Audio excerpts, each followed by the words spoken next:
საქართველოსთან დაკავშირებით ევროკავშირის გაფართოების შესახებ ანგარიში ხვალ 4 ნოემბერს გამოქვეყნდება. ევროკომისარი გაფართოების საკითხებში მარტა კოსი ევროპარლამენტის საგარეო საქმეთა კომიტეტის წევრებს 2025 წლის გაფართოების პაკეტს წარუდგეს. ევროპარლამენტის ინფორმაციით ამ საკითხზე გაიმართება დებატებიც, რომელიც ფოკუსირებული იქნება კანდიდატი და პოტენციური კანდიდატი ქვეყნების მიერ ევროკავშირში გაწევრიანების გზაზე მიღწეულ პროგრესზე. საქართველოში ევროკავშირის ელჩმა პაվել ჰერჩინსკიმ რამდენიმე დღის წინ უკვე განაცხადა, რომ 4 ნოემბერს საქართველოსთან დაკავშირებით გაფართოების ანგარიში გამოქვეყნდებოდა. მისი თქმით, ეს იქნება ძალიან გრძელი და არსებითი დოკუმენტი, წარდგენილი ევროკომისიის მიერ, სადაც დეტალურად აღწერილი იქნება, რა მოხდა საქართველოში უკანასკნელი 1 წლის განმავლობაში და როგორ უკავშირდება ეს საქართველოს სწრაფვას გახდეს ევროკავშირის წევრი. პარალელურად ევრონესტის რეზოლუციის თანახმად საქართველოში ბოლო დროს განვითარებულმა მოვლენებმა დემოკრატიის სერიოზული უკუსვლა აჩვენა. ასამბლეა გმობს გაყალბებულ საპარლამენტო არჩევნებს და არ აღიარებს თვითგამოცხადებულ ხელისუფლებას. ქართულ ოცნებაში დასავლეთის მხრიდან კრიტიკას მუდმივად ქვეყნის შიდა პოლიტიკურ საკითხებში ჩარევად აღიქვამენ. ოპოზიციაში კი თვლიან, რომ ქართული ოცნების მიერ გადადგმული ნაბიჯებიდან გამომდინარე საქართველოს ევროპისგან კეთილგანწყობას არ უნდა ელოდოს. საქართველოს ამ მტრული გარემოს პირობებში საქართველოს პარლამენტის ოფიციალური დელეგაცია არ მიიღებს მონაწილეობას ევრონესტის შემდეგ სესიებში, მანამ სადამ არ ვიხილავ ჩვენ მზაობას დიალოგისთვის. აქაც ფაქტია, ხომ, აქაც ხედავთ, რომ პოსტსაბჭოთა ადამიანები გველაპარაკებიან ევროპის სახელით, გორბაჩოვის თანამებრძოლი რასა იუკნევიჩიანე და ასტრახანში დაბადებული და გაზრდილი სერგეი ლაგოდინსკი, რომელსაც ახლა გერმანელი დეპუტატად წარმოგვიდგენენ, გველაპარაკებიან ევროპის სახელით. რა არის საერთოდ თუ არა ის მომენტი, რომ შეიძლება ადამიანი გამოიყვანო საბჭოთა კავშირი და მაგრამ საბჭოთა კავშირი ვერ გამოიყვანო ადამიანიდან. ეს ამის მაგალითები არიან ზუსტად ის ადამიანები, რომლებიც ზუსტად იგივე საბჭოთა სტილით უყურებენ საქართველოს და გონიათ, რომ მაგით მათი მოსათვინიერებელი არის ქართველი ხალხი. ამიტომ კიდევ ერთხელ ჩვენ გორბაჩოვის თანამებრძოლი რასა იუკნევიჩიანისგან და ასტრახანში დაბადებული გაზრდილი სერგეი ლაგოდინსკისგან ევროპელობაზე ჭკუა არ გვესწავლა. ის ანგარიში, რომელიც გამოქვეყნდეს ხვალ, იქნება ობიექტურ ღირებულებებზე, ობიექტურ მოცემულობაზე დათმობით გაკეთებული, ნამდვილად მაგალი შეფასება ეკუთვნის ჩვენს ქვეყანას, ყველა მიმართულებით და ევროპული წიაღიდან მადლობის მეტი არაფერი არ ეკუთვნის ჩვენს ქვეყანას, ყველა იმ გადადგმული ნაბიჯისთვის, რაც საქართველოს გადადგა გამორჩეულად კიდევ უფრო უახლოეს წარსულში. მაგრამ ჩვენ აქამდეც ხშირად გვინახავს სუბიექტივიზმით გაჯერებული ორმაგი სტანდარტი ჩვენი ქვეყნის მიმართ, არ უნდათ პროგრესის დანახვა. ძალიან რთული იქნება გაფართოების საკითხებზე მსჯელობისას საქართველოს დადანაშაულება რაიმე არგუმენტირებული პოზიციით. ცარიელი სიტყვების ლაპარაკიროთ, დემოკრატიისგან უკან დახევა და საგარეო კურსი შეიცვალა და არჩევნები გაყალბდა, ეს არაფერი არ არის. თუ კი აი ამ უსაფუძვლო ბრალდებებს გაყვნენ და კობელიუს და იუკნევიჩიანის და კოსის რაღაც პირად მოსაზრებებზე დაღდნობით მიიღეს გადაწყვეტილება, რასაკვირველია, უნდა ვიგულისხმოთ, რომ ეს არის სერიოზული ჩანაფიქრი და ევრონესტის საკმაოდ კრიტიკული რეზოლუცია ალბათ ლოგიკური გაგრძელება იმ უკიდურეს დაძაბული ურთიერთობის, რაც საქართველოს ხელისუფლებასა და ევროკავშირის სტრუქტურებს შორის არსებობს, თუმცა იმედს ვიტოვებთ, რომ ეს ყველაფერი არ აისახება ქართულ ხალხზე და არ გამოიხატება უიზო მიმოსვლის გაუქმების ფორმით და ევროკავშირი ამ გადაწყვეტილებას არ მიიღებს ქართველი ხალხის საზიანად. შეუძლებელი იყოს პოზიტიური მოლოდინი ამ შეფასებასთან დაკავშირებითაც, იმიტომ რომ ყველა მიმართულებით საქართველოს აქვს ისტორიულად ყველაზე უარესი მაჩვენებელი ევროპული ინტეგრაციის კუთხით, ზოგადად ეს პროცესი არის შეჩერებული და ქვეყანა, რომელიც თუნდაც აღმოსავლური პარტნიორობის ფორმატში იყო ლიდერი, ქცეული არის აბსოლუტურ მაჩანჩალა ქვეყანად, რომელსაც არც ერთ ფორმატში, აღარც ერთ პლატფორმაზე აღარ მოიაზრებენ ხოლმე ევროპის გაფართოების საკითხებში, ამიტომაც რა თქმა უნდა სამწუხაროდ არსებობს სხვადასხვა პესიმისტური მოლოდინი. რა თქმა უნდა ძალიან მნიშვნელოვანია რომ ჩვენ დაველოდოთ ხვალინდელ დღეს და იმ პროცესებს რომლებიც განვითარდება ჩვენს ქვეყანასთან მიმართებაში, თუმცა რა თქმა უნდა ძალიან მწვავეა ის მოწოდებები რომელიც მომდინარეობს საერთაშორისო მიმართულებით და სწორად და ადეკვატურად არის აღქმული ის რომ ქართული ოცნების პირობებში ქვეყანა თვითიზოლაციაში ექცევა, თუმცა ჩვენმა პოლიტიკურმა გუნდმა ძალიან ბევრი ვიმუშავეთ იმასთან დაკავშირებით რომ შეზღუდვები არ შეხებოდა ვიზა ლიბერალიზაციას, ეს არის ძალიან მნიშვნელოვანი. რუსთაველის გამზირზე საპროტესტო აქციები გრძელდება. არსებული ინფორმაციით გასულ ღამეს პოლიციამ თავისუფლების მეტროს მიმდებარე აქციის რამდენიმე მონაწილე სულ მცირე 3 პირი დააკავა.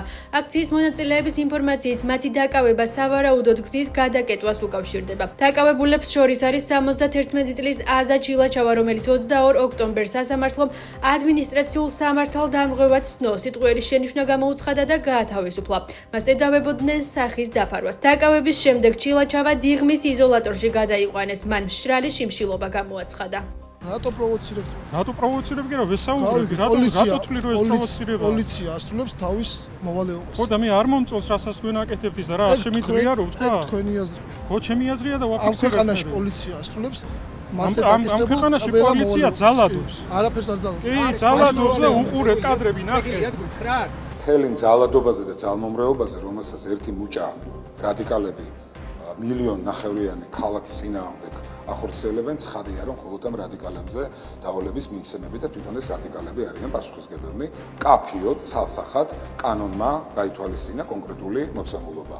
კანონის დარღვევი იქნება სათანადო პასუხისმგებაში მიცემული. ჯერ არის ადმინისტრაციული პასუხისმგებლობა, განმეორებით შემთხვევაში იქნება სასამართლოს პასუხისმგებლობა. 71 წლის ქალბატონის დაკავება კიდევ ერთი გამოხატულება იმის, რომ ხელისუფლება ცდილობს აჩვენოს საკუთარი ძალაუფლება და ისედაც დასუსტებული პროტესტი ბოლომდე გადატეხოს. მოწყინა ქართულ ოცნებას ეს არსებული მუდმივად არსებული პროტესტი არ არის გასაკვირი, თუმცა რაც არ უნდა ბევრისთვის უცნაური იყოს, ამაზე სწორი რეაგირების ფორმა ალბათ არის ტაქტიკის შეცვლა და არა იგივეს გაგრძელება, სანამ ყველას არ დააპატიმრებენ, რაც ალბათ გარდაუვალია რის სურვილსაც ქართული ოცნება აშკარად ამჭყავნებს.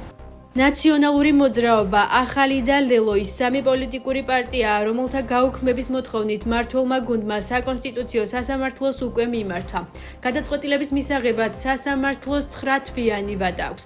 ახალი საკანონმდებლო ცვლილებების თანახმად, თუ საკონსტიტუციო სასამართლოს გადაწყვეტილებით კონკრეტული პარტია აიკრძალება აკრძალული პარტიის წევრებს და მასთან დაკავშირებულ პირებს, არ ექნებათ შესაძლებლობა პასიური საარჩევნო უფლებით ისარგებლონ. მათ აღარ შეეძლებათ იყვნენ არჩეული პარლამენტსა და მუნიციპალიტეტებში. ამავდროულად შეეზღუდებათ კონსტიტუციური ორგანოების ხელმძღვანელი თანამდებობების დაკავების უფლება. ვეღარ შეძლებენ გახდნენ სხვა პარტიის წევრები, ასევე ვერ გახდებიან სხვა პარტიების შემომწირველები. ოპოზიციაში აცხადებენ, რომ ქართული ოცნება პოლიტიკურ ოპონენტებს იდეოლოგიურად ვერ ებრძვის და ამიტომ მათზე ზეწოლა არასამართლებრივი გზით გადაწყვიტა. იმედი მაქვს, რომ ამ პარტიების წარმომადგენლები შემდეგ გამოცხადებიან სასამართლოში და საკუთარ გასამართლებას თავად დაესწრებიან. რა უნდა თქვა, როდესაც იქ საუბარი იქნება წამების სისტემაზე, რომელიც ნაცმოძრაობას ჰქონდა შექმნილი ციხეებში. რა სიტყვიან წართმეულ ბიზნესებზე, გადაფორმებულ მედიებზე, რა სიტყვიან იმ მკვლელობებზე, რომელიც ხდებოდა და რომელიც აღიარებულია მათ შორის სტრასბურგის სასამართლოს მიმართ, რომ ეს სისტემური დანაშაულები იყო. ამ ყველაფერს კიდევ ერთხელ საჯაროდ ხალხის თვალწინ მოისმენენ. ამ კვირების თუ თვეების მანძილზე ვერ გეტყვით, როდის დაიწყება ეს პროცესი, ამასაც ვერ ვიცი დასაბუთებულად, უბრალოდ ფაქტია, რომ ამ ადამიანს გადაწყვეტილი აქვს, რომ სხვადასხვა ეგრეთ წოდებული სამართლებრივი მეთოდებით გაანადგუროს ყველა კრიტიკული ორგანიზაცია, მათ შორის ოპოზიციური პარტიები საქართველოში, აი მთავარი ოპოზიციური პარტიები, რომელთაც ყველაზე დიდი მხარდაჭერა აქვთ საზოგადოებაში და რეალურ, ასე ვთქვათ, საფრთხედ აღიქვამენ. ამიტომ ხა სამართლებრივი დიდად ეს პროცესი არ იქნება, თუმცა იქნება, რა თქმა უნდა, პოლიტიკური პროცესი, იმიტომ რომ წინააღმდეგობის კიდევ ერთი შეიძლება კერაც გაჩნდეს, ან კიდევ ერთი, ასე ვთქვათ, ეპიცენტრი იყოს, თუნდაც ბათუმში ხოლმე, ან რა ვიცი, ამ საკითხთან დაკავშირებით, როცა პროცესი წავა. გახარიას გუნდი არ არის ამ სარჩელში, იქიდან გამომდინარე, რომ ჩვენ თანმიმდევრულები ვართ, ჩვენ ძალიან მყარი პოზიციები გვაქვს, ჩვენ ვაღიარეთ ჩვენი შეცდომები, ჩვენ ვთქვით, რომ პარლამენტის ბოიკოტირება იყო შეცდომა, შემდეგ ეს მთელი პროცესის ბოიკოტირება დაპირება იყო შეცდომა და რაც მთავარია 4 ოქტომბერი, რომელმაც გაუჩინა ბევრი შესაძლებლობები ოცნების რეჟიმს. 4 ოქტომბრის შემდეგ, რა თქმა უნდა, პასუხისმგებლობა უნდა აიღონ იმ უპასუხისმგებლო პოლიტიკოსებმა, რომლებიც შექმნეს ეს დღე.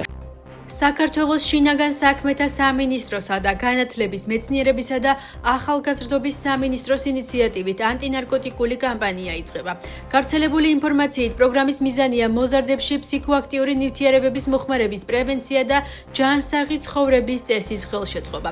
კამპანიის პირველ ეტაპზე წლის ბოლომდე საქართველოს მასშტაბით 60 საჯარო სკოლაში მართლწესრიგის ოფიცრები და მანდატური სამსახურის ფსიქოლოგები მე-9 კლასის მოსწავლეებთან ერთობლივად გამართავენ საინფორმაციო შეხვედრებს ფსიქოაქტიური ნივთიერებების მავნე ზეგავლენის, მისი მოხმარების პრევენციისა და მოზარდებში ჯანსაღი ცხოვრების წესის წახალისების შესახებ. როგორც ცნობილია, პირველ ეტაპზე შეხვედრები თბილისში, აჭარასა და ქვემო ქართლში გაიმართება. სოფლიო გამოწვევას წარმოადგენს ამხრივ საქართველოს არ არის გამონაკლისი, აქ ძალიან ქმედი თინამიჯებია.